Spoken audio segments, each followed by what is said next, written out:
been a while.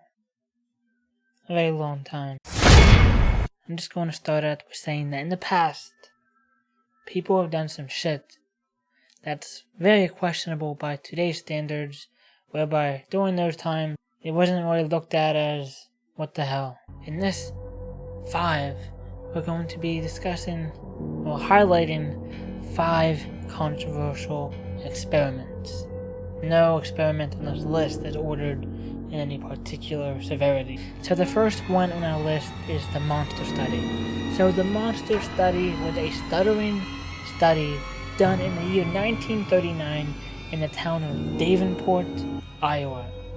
Conducted by the University of Iowa, overseen by Wendell Johnson, carried out by Mary Tudor. So 22 children were selected. 11 of these children were given negative remarks regarding their ability to speak and were even belittled. The other half were given positive remarks, told that their speech was excellent, that they had no problems whatsoever. Many children who started the study had no speech issues whatsoever. However, many of them retained their difficulties with speaking for the rest of their lives. In the year 2007, 6 of the 22 children were given $925,000 in a settlement by the University of Iowa. The experiment was done by John B. Watson and a graduate student, Rosalie Rayner, at Johns Hopkins University. First results of the study were published in the Journal of Experimental Psychology. The goal of the study was to condition phobias in a child who was codenamed Albert. Albert, prior to the study, in the very initial stages of it, was shown to have no fear of the dogs, rats, fluffy cotton balls, even burning newspaper. He was shown to have 0 fear whatsoever. So, to start off with, Albert was given a mouse to play with. A little mouse. And every time he touched that mouse, what they would do is they would play a loud sound to scare him. And what they would do is, with the introduction of a stimuli, such as a dog, whatever you name it, they would pair it with this sound.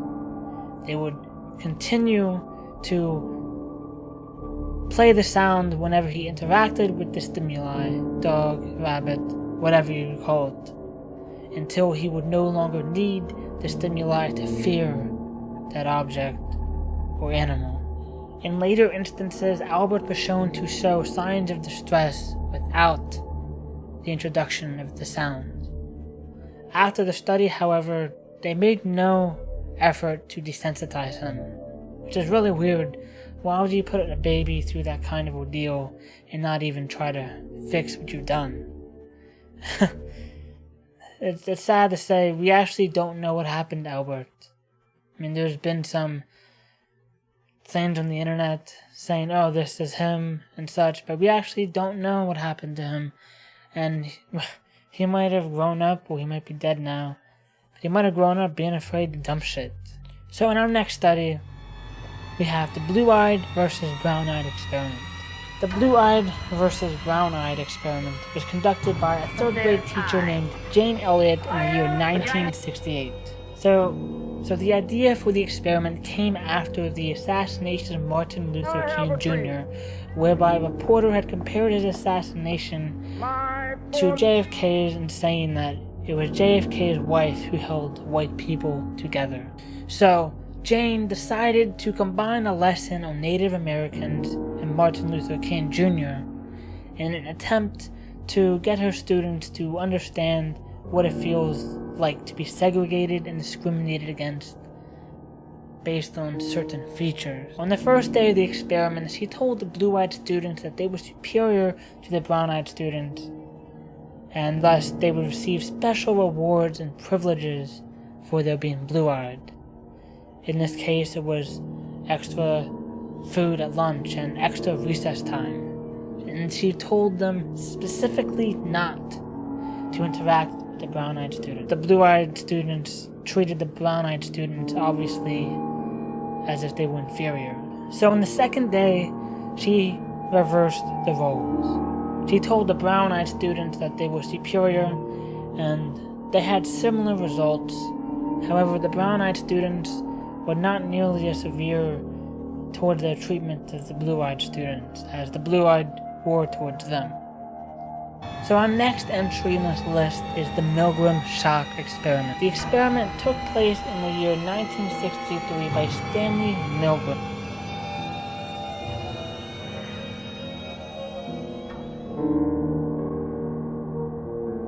Milgram had sought participants by placing an ad in Yale University's newspaper at the time. So to preface this, there were 3 roles. The researcher, which was Milgram, the learner, which was actually a friend of Milgram's, and the teacher. The teacher's role was to repeat words to the learner, whereby the learner later would then repeat the word back to the teacher from a list of choices. The learner was placed in a room solitarily, while the teacher and the researcher were in another room with a shock voltage generator, which was actually not connected to any electricity, with volts of 15, 375, and 450 volts of electricity.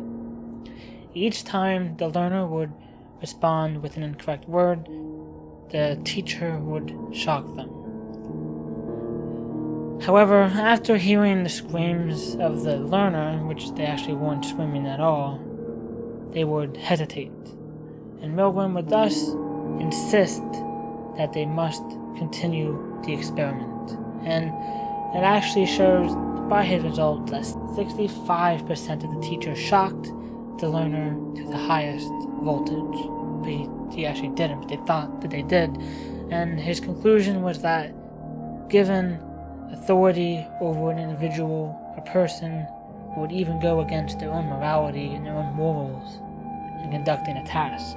Essentially saying that somebody would kill someone regardless of their beliefs if someone told them to. So the last one on this list might not be that controversial per se, and nothing really happened, but strange and controversial in the fact that it questioned societal norms. So in the year 1998, Judith Rich Harris published a book called The Nature Assumption. In her book, she made the statement that the role of parents in a child's upbringing is not nearly as important as society and everyone had been previously led to believe based on their own conclusions. She asserted that children were more influenced by their peer group than their parents. One example of this that she included was that students learn the language of their home country, and they also pick up the accents of their peers over the accents of their parents. She really didn't even go into any kind of details such as trauma, emotional abuse, anything of that nature. She didn't even delve into those kinds of problems that a child could potentially have befall them. She came to the conclusion that nurture was an assumption based on raising 2 children of her own. And her conclusion wasn't that parents didn't matter at all, but merely that they were not as important as previously led to believe. And thus, after raising 2 children, she began to question its validity. Now, regardless of whatever you believe or I believe, it doesn't even matter. Nurture, nature, whatever. So you can clearly see how these experiments were controversial in their own special ways. Some were downright to one extreme, such as affecting children's own well-being, to more innocent and definitely kind of strange. Anyways, if you like this video, go ahead and leave a like. If you've really liked it, go ahead and subscribe, because I'll be making more of these. Why not? You can also follow me on Twitter at twitter.com/I'mAtTheBridge. You can also like my Facebook page, facebook.com/I'mAtTheBridge. Why not? Would never hurt anybody. You can also check out my other channel, which I've been doing for a bit. Fun stuff, fun things. youtube.com/bridged show. That's BRIDGED show. Simple. So thanks for joining me. I'm at the bridge. Cares aplenty.